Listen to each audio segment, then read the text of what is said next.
History facts کے موضوع دوستو السلام علیکم ناظرین گرامی، حضرت اسماعیل علیہ السلام حضرت ابراہیم علیہ السلام کے بڑے صاحبزادے جو حضرت ہاجرہ رضی اللہ تعالیٰ عنہا سے پیدا ہوئے، جبکہ آپ کے چھوٹے بھائی حضرت اسحاق علیہ السلام ہیں جو حضرت سارہ کے بطن سے پیدا ہوئے۔ حضرت اسماعیل علیہ السلام کو ذبیح اللہ بھی کہا جاتا ہے کیونکہ حضرت ابراہیم علیہ السلام نے ایک خواب دیکھا تھا جو کہ خدائی حکم بن کر آپ پر نازل ہوا تھا۔ حضرت ابراہیم علیہ السلام نے حضرت اسماعیل علیہ السلام سے ان کا خیال معلوم کرنے کے لیے اپنے خواب اور خدا کے حکم کو ان الفاظ میں بیان کیا: اے میرے بیٹے، میں خواب میں دیکھتا ہوں کہ تجھ کو ذبح کر رہا ہوں، سو تو بھی غور کر کے تیری کیا رائے ہے۔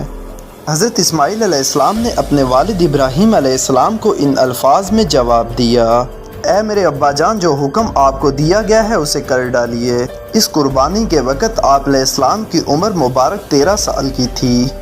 اس کے بعد حضرت ابراہیم علیہ السلام کو اللہ تعالیٰ کی طرف سے خانہ کعبہ ازسر نو بنانے کا حکم ہوا، تو اس موقع پر بھی حضرت اسماعیل علیہ السلام نے آپ کے ساتھ مل کر اس تعمیر میں حصہ لیا۔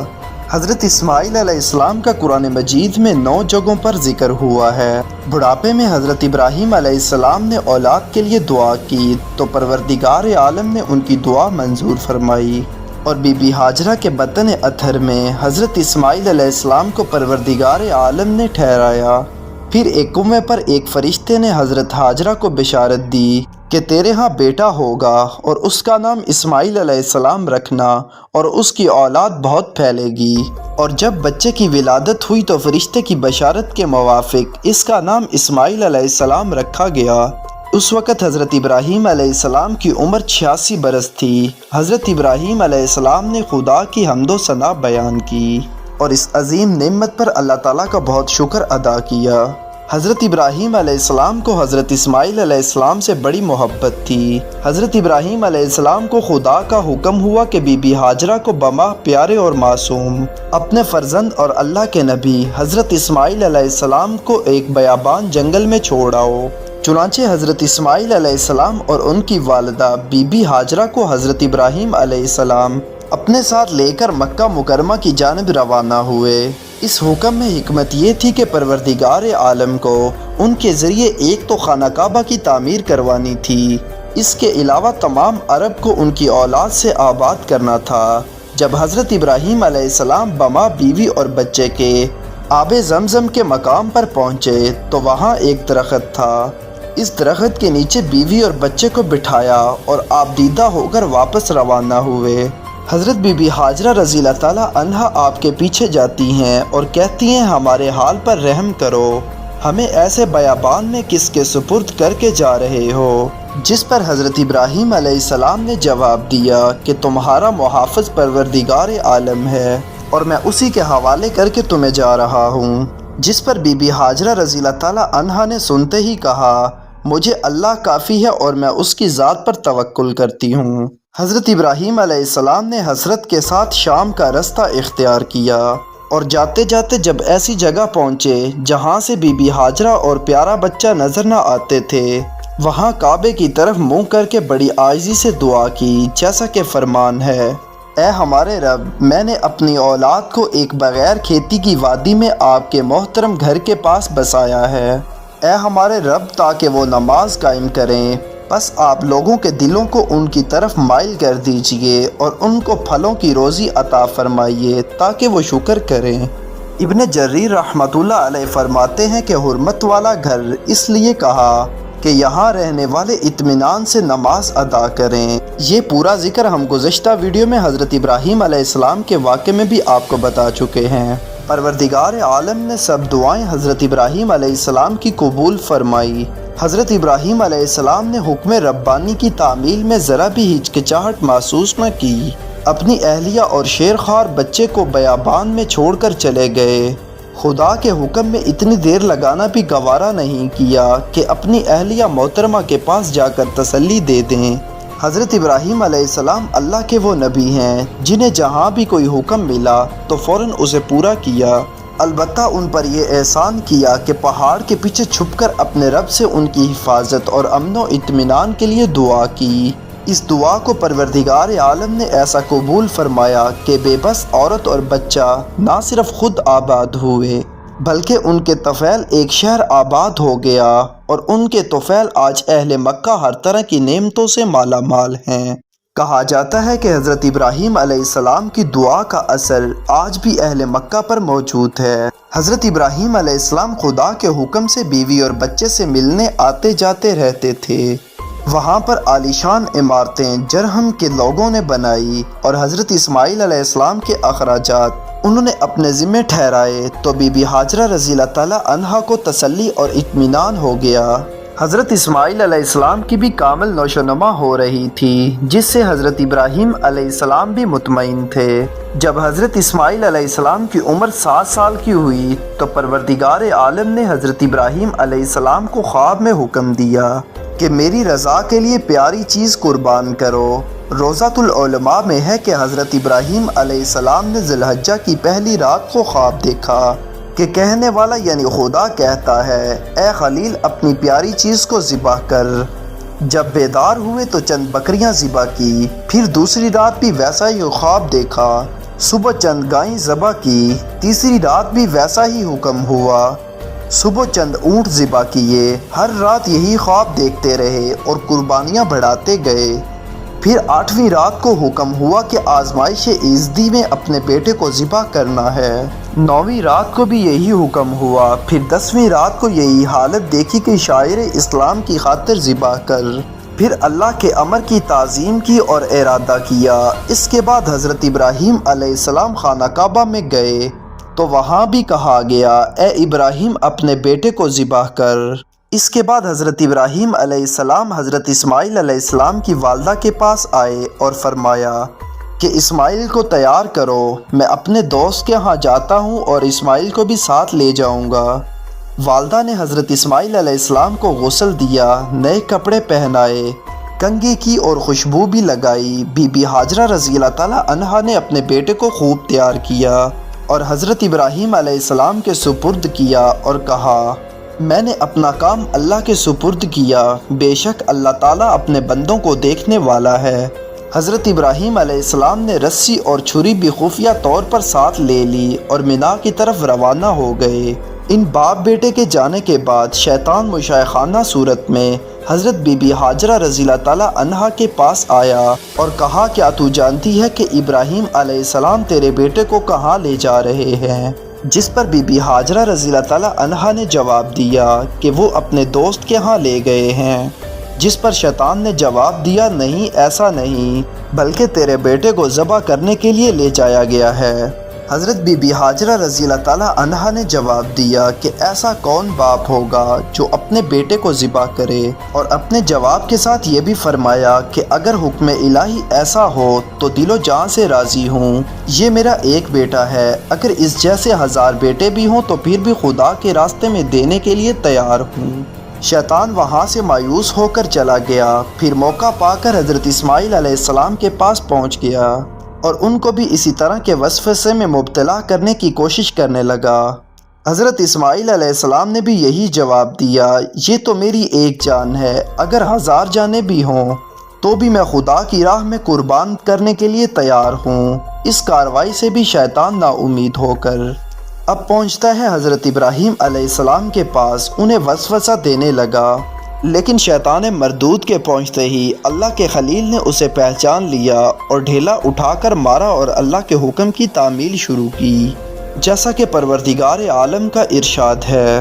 پس جب وہ اس کے ساتھ چلنے پھرنے کی عمر کو پہنچا، اس نے کہا، اے میرے بیٹے، میں خواب میں دیکھتا ہوں کہ تم کو ذبح کر رہا ہوں، پس تم سوچ لو کہ تمہاری کیا رائے ہے۔ اس نے کہا، اے میرے ابا، آپ کو جو حکم دیا جا رہا ہے اس کو کر ڈالیے، انشاءاللہ آپ مجھ کو صبر کرنے والوں میں سے پائیں گے۔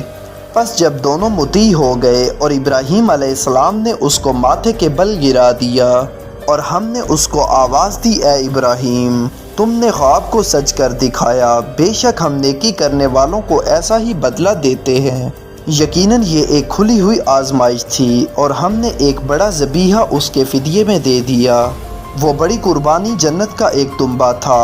حضرت ابن عباس رضی اللہ تعالیٰ عنہما فرماتے ہیں کہ یہ دمبا 40 سال تک جنت میں چرتا رہا۔ حضرت جبریل علیہ السلام اسے لے کر اتر آئے اور کہا بیٹے کے بدلے اس کو ذبح کر دیں، چنانچہ ایسا ہی کیا گیا۔ کہتے ہیں حضرت ابراہیم علیہ السلام کو حضرت اسماعیل علیہ السلام نے عرض کی تھی کہ چھری کو اچھی طرح تیز کر لیں، پھر چھری اچھی طرح تیز کی اور حضرت اسماعیل علیہ السلام کے گلے پر حضرت ابراہیم علیہ السلام سے زور سے کھینچنے کے باوجود چھری نے ایک بال بھی نہ کاٹا۔ حضرت اسماعیل علیہ السلام نے عرض کی کہ جلدی کرو کہ خدا کے حکم میں تاخیر نہ ہو جائے۔ حضرت ابراہیم علیہ السلام نے پھر چھری تیز کی، پھر کوئی بال تک نہ کٹا، اور یہ اللہ کا حکم تھا۔ حضرت ابراہیم علیہ السلام نے چھری کو پتھر پر مارا۔ آپ علیہ السلام کو یہ افسوس تھا کہ اللہ کے حکم میں تاخیر کر دی، لیکن اللہ نے چھری کو بولنے کی طاقت دے دی۔ چھری نے کہا اے ابراہیم تیرا حکم مانوں یا تیرے رب کا؟ تو کہتا ہے کاٹ اور تیرا رب کہتا ہے نہ کاٹ۔ اتنے میں حضرت جبریل علیہ السلام جنت کا دمبا لے کر حاضر ہوئے تو پھر پہاڑ سے ایک آواز آئی، تو پھر خلیل اللہ نے کہا لا الہ الا اللہ واللہ اکبر۔ پھر حضرت اسماعیل علیہ السلام نے کہا اللہ اکبر وللہ الحمد۔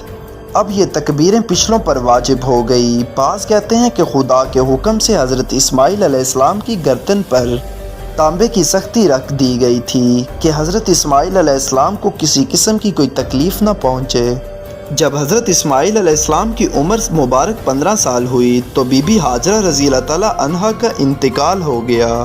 حضرت ہاجرہ رضی اللہ تعالیٰ عنہا کو حجر اسود کے پاس دفن کیا گیا۔ حضرت اسماعیل علیہ السلام اپنی والدہ کے فراق میں بہت پریشان تھے اور وہاں سے ہجرت کر جانا چاہتے تھے۔ لوگوں نے مشورہ کر کے ایک اشراف گھر کی لڑکی سے ان کا نکاح کر دیا۔ حضرت ابراہیم علیہ السلام جب مکہ مکرمہ واپس تشریف لائے تو بی بی ہاجرہ کی وفات سن کر افسوس کیا۔ پھر حضرت اسماعیل علیہ السلام کے بارے میں ان کی بیوی سے دریافت کیا کہ وہ کہاں ہیں، جس پر حضرت اسماعیل علیہ السلام کی بیوی نے کہا کہ وہ شکار کو گئے ہیں۔ حضرت ابراہیم علیہ السلام جو انتہائی مہمان نواز تھے، ان کو ان کی بیوی کی گفتگو اور مہمانداری پسند نہ آئی، اور ساتھ ہی حضرت اسماعیل علیہ السلام کی بیوی نے حضرت ابراہیم علیہ السلام سے تنگ دستی کی بھی شکایت کر دی۔ واپس جاتے ہوئے حضرت ابراہیم علیہ السلام نے بیوی کو فرمایا کہ اسماعیل کو کہہ دینا کہ اپنے دروازے کی دہلیز کو تبدیل کر دے۔ جب حضرت اسماعیل علیہ السلام واپس اپنے گھر کو تشریف لائے تو آثار انوار معلوم ہوئے۔ بیوی سے دریافت کیا کہ گھر میں کوئی آیا تھا یا نہیں، جس پر بیوی نے کہا کہ ایک بزرگ آئے تھے، جاتے وقت فرما گئے تھے کہ اپنے دروازے کی دہلیز تبدیل کر دے، یہ ٹھیک نہیں ہے۔ حضرت اسماعیل علیہ السلام فوراً بات کو سمجھ گئے اور فرمایا کہ دروازے کی دہلیز سے مراد تو ہے، اور وہ بزرگ حضرت ابراہیم علیہ السلام میرے والد ہیں اور تجھے اب طلاق ہے۔ اس کے بعد حضرت اسماعیل علیہ السلام کے گھر میں ایک نیک جمیلہ صالحہ عورت آ گئی۔ دوبارہ حضرت ابراہیم علیہ السلام تشریف لائے تو اس بیوی نے حضرت ابراہیم علیہ السلام کی نہایت تعظیم کی اور بولی کہ یہ عورت آپ کی خدمت میں حاضر ہے اور میرے خاوند حضرت اسماعیل علیہ السلام شکار کو گئے ہوئے ہیں۔ روٹی پانی جو تیار تھا وہ حاضر کر دیا اور مقدور سے زیادہ خاطر کی۔ حضرت ابراہیم علیہ السلام نے جاتے وقت فرمایا کہ آستانہ تیرے گھر کا مناسب ہے اور ہماری طبیعت اس کی خوبی پر راغب ہے۔ جب حضرت اسماعیل علیہ السلام واپس آئے تو بیوی نے سارا ماجرا بیان کیا تو حضرت اسماعیل علیہ السلام نے فرمایا وہ میرے غمگسار میرے والد خلیل خدا تھے۔ دہلیز قائم رکھنا یہ تیری خاطرداری کی وصیت ہے جو مجھے بصر و چشم قبول ہے، ان کے فرمان پر میں ہمیشہ تیرا غمگسار رہوں گا۔ حضرت اسماعیل علیہ السلام کی اولاد تورات کے مطابق 12 بیٹے تھے جو مستقل قبائل عرب کے سردار رہے۔ اس کے علاوہ آپ علیہ السلام کی ایک بیٹی تھی جس کا نام بشیامہ بتایا گیا ہے۔ حضرت اسماعیل علیہ السلام کے 12 بیٹوں میں سے 2 بہت مشہور گزرے ہیں، بنایوت اور کیدار، اور ان کا ذکر اکثر تورات میں پایا گیا ہے۔ بنایوت یا نابت اس کی اولاد اصحاب الحجر ہے اور کیدار کی اولاد اصحاب الراس کے نام سے مشہور ہے۔ حضرت اسماعیل علیہ السلام کے اوصاف سورہ مریم میں اللہ تعالیٰ نے یوں بیان کیے ہیں، اور کتاب میں اسماعیل علیہ السلام کا ذکر کیجئے، وہ وعدے کے سچے تھے اور رسول اور نبی تھے، اور وہ اپنے لوگوں کو نماز اور زکوٰۃ کا حکم دیتے تھے اور اپنے رب کے نزدیک پسندیدہ تھے۔ حضرت اسماعیل علیہ السلام کی عمر جب 126 سال ہوئی تو ان کا انتقال ہو گیا۔ ان کے سامنے ان کی اولاد اور ان کی نسل کا سلسلہ بہت پھیل گیا تھا، جو حجاز، شام، عراق، فلسطین اور مصر تک پھیلا ہوا تھا۔ تورات میں ہے کہ حضرت اسماعیل علیہ السلام کی قبر فلسطین میں ہے اور وہیں ان کی وفات ہوئی تھی، لیکن عرب کے مورخین کہتے ہیں کہ وہ اپنی والدہ حضرت بی بی ہاجرہ رضی اللہ تعالیٰ عنہا کے پاس بیت اللہ شریف کے قریب حرم شریف کے اندر مدفون ہیں۔ یہی وجہ ہے کہ کئی علماء نے حضرت ابراہیم اور حضرت اسماعیل علیہ السلام کے واقعے کے آخر پر یہ بات درج کرائی کہ حرم میں کعبہ کے قریب اپنی والدہ ماجدہ کے پہلو میں حضرت اسماعیل علیہ السلام کو دفن ہونے کی سعادت حاصل ہوئی ہے۔ ناظرین اکرام، یہی تھی ہماری آج کی ویڈیو۔ اگر آپ کو ویڈیو پسند آئی ہو تو اس کو لائک اور شیئر، جبکہ چینل کو سبسکرائب کر دیجئے گا۔ آپ سے جلد ملاقات ہوگی کسی نئی معلوماتی اور تاریخی ویڈیو کے ساتھ۔ اللہ حافظ۔